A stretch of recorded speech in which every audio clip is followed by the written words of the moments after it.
What's up, guys? My name is Alex Burke, and I'm a physical therapist with Apex Physical Therapy and a marathoner, now turned ultramarathoner.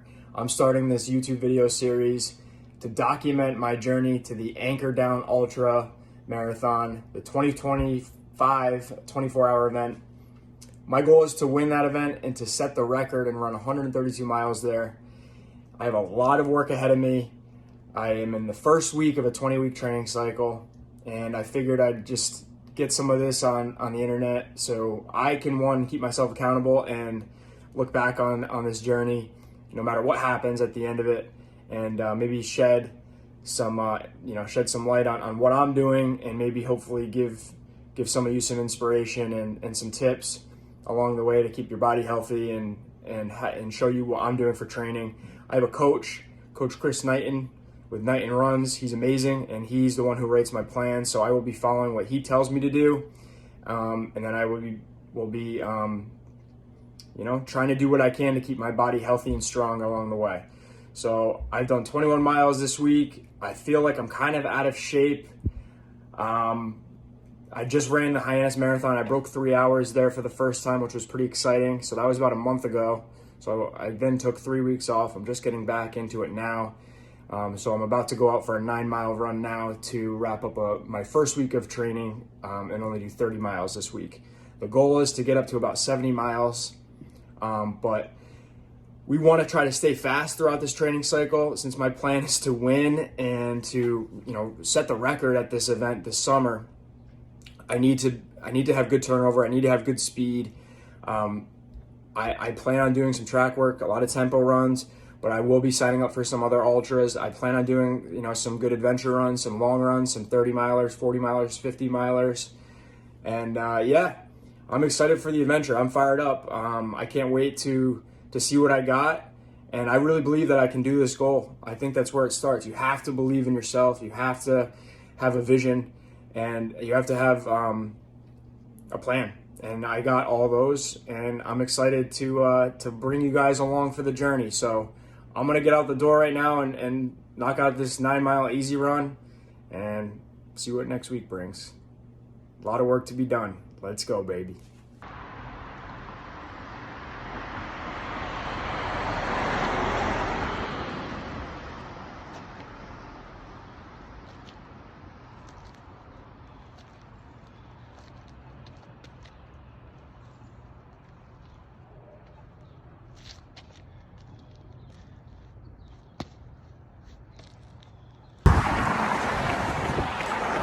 +2 on the Garmin.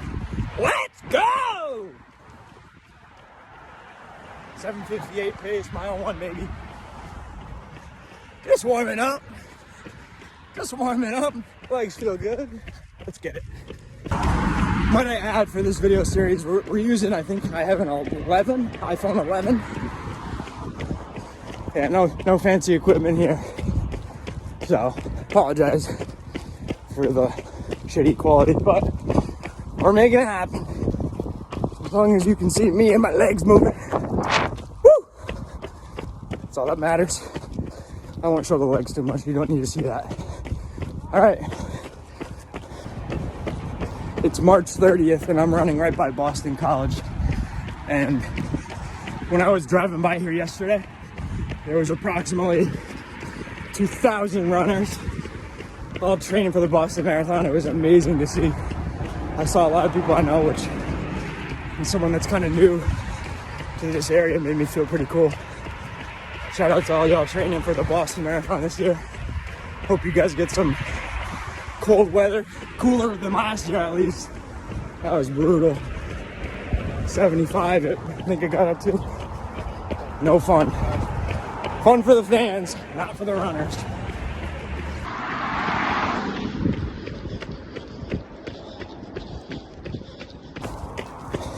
Feeling a little heavy going up this hill. It's kind of made me think about my dinner last night at the legendary Kowloon restaurant. What's up, man? Man, that place is good. Down in Saugus, Massachusetts. I was there with my beautiful girlfriend Jen and my good friends Henry and Aaron. Unbelievable vibes. great food, great service. Get you in, get you out, but man, is it a vibe in there.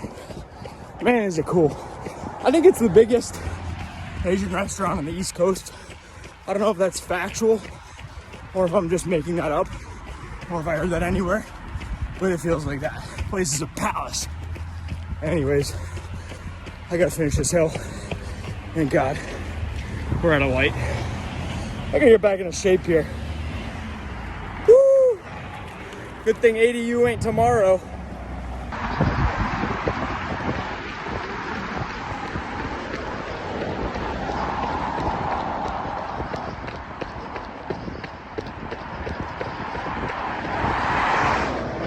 So typically what I try to do when going up hills is to let myself go a little easier. Let the hills kind of beat me, not force it. Sometimes it's easier said than done because there's nothing like just booking it up a hill and having that Rocky Balboa feeling at the top. But especially when you're racing, you always want to save your energy and kind of go easy up the hill and then coast, pick up a little bit of speed as you're going back down, which is what I'm doing now. Whee! This is my favorite part. I'm definitely more of a downhill runner. I feel like I can fly going down hills. Going uphill, you use your quads more. Going uphill definitely puts a little bit more emphasis on the hamstrings and the glutes. And going downhill, you got to eccentrically use your quads, which beats them up a bit. Just helps to know that. For the folks at home that don't know, eccentric means controlled lengthening. So your quads have to basically lengthen out in a controlled manner as you run downhill, which is actually harder for the muscle than just flat out shortening and extending your knee. Think about it, if you were doing a bicep curl going down slow, that would be an eccentric bicep curl. That's actually harder on the bicep than just doing a regular concentric or basic traditional bicep curl. So that's why the folks running Boston have a hard time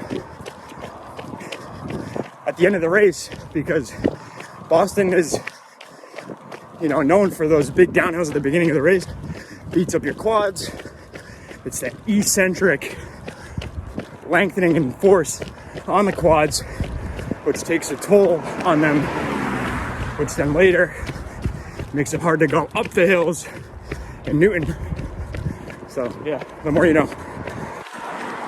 Mile 2, 7:56, average pace, 136 heart rate. Getting into a groove here, coming up on the Chestnut Hill Reservoir. Just ran by Boston College Stadium. I forget the name of it, but shout out to Billy O'Brien. Oh, actually, no, I didn't just run by it. I'm gonna get my head on my ass. It's right here. There it is. Go Eagles, baby. Big season ahead. Hopefully they can make some noise.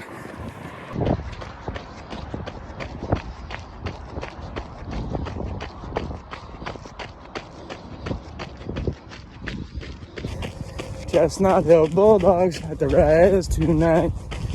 We'll meet at 6:30. You can run or walk if you like. I love you, Ari. All right, 4.5. Time to flip it around, baby. Let's get it. 120 heart rate. 7:54 pace. Settling in. I just want to give credit where credit is due. Chris Capolini, shout out to you, brother. He's the current record holder at ADU. I believe he ran 129 back in 2016. He may have done it again, but yeah, 129 miles in 24 hours is freaking incredible. He's put up some big mileage there. He's done 120 there several times, I think 110 many times. He's the first guy to do 600 miles in 5 years.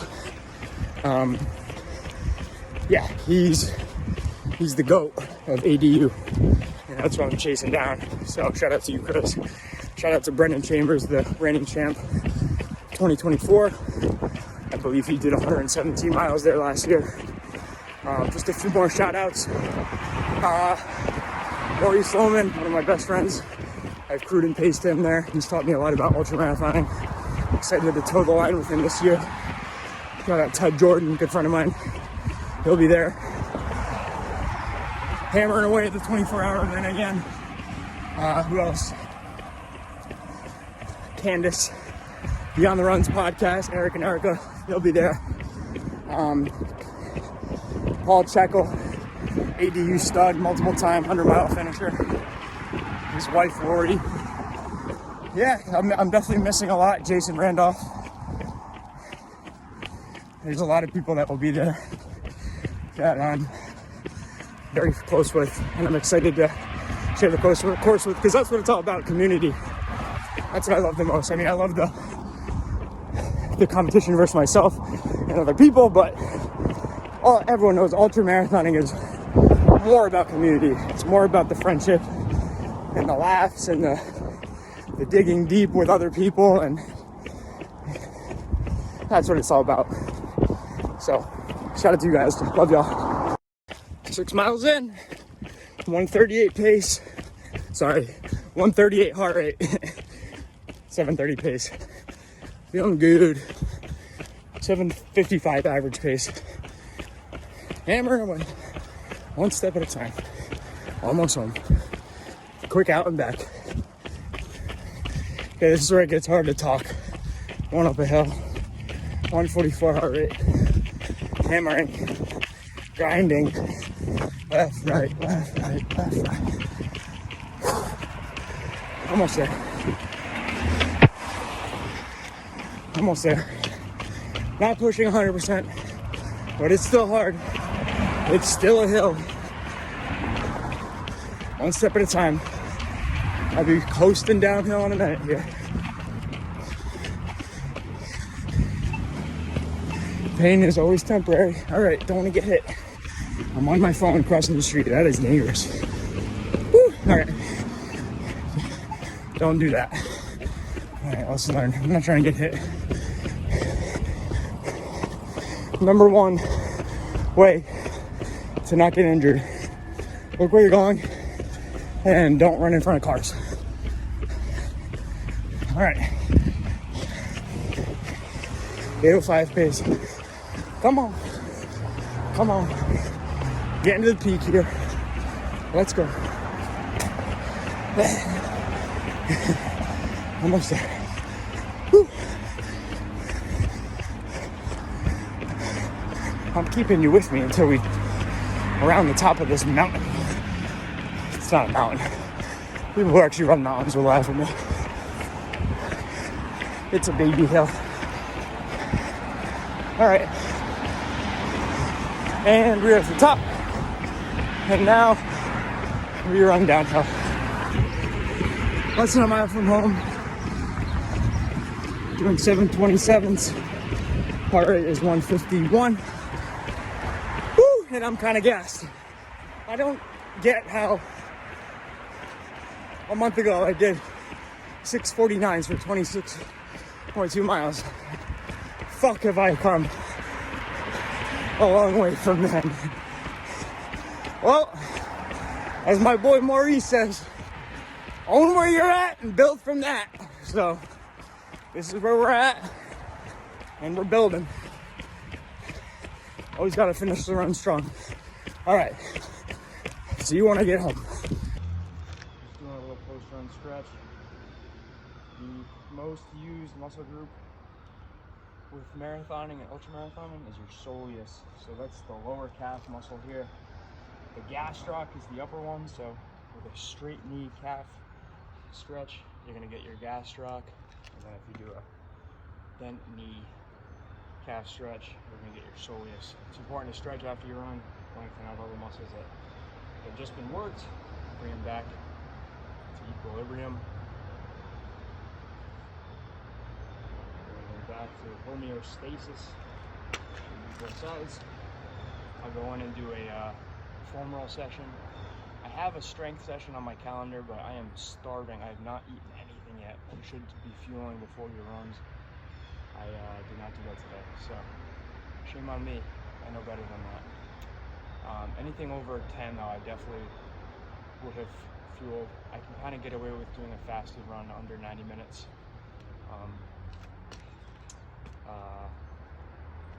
Once you hit the 90-minute mark, that's when you start depleting your glycogen stores.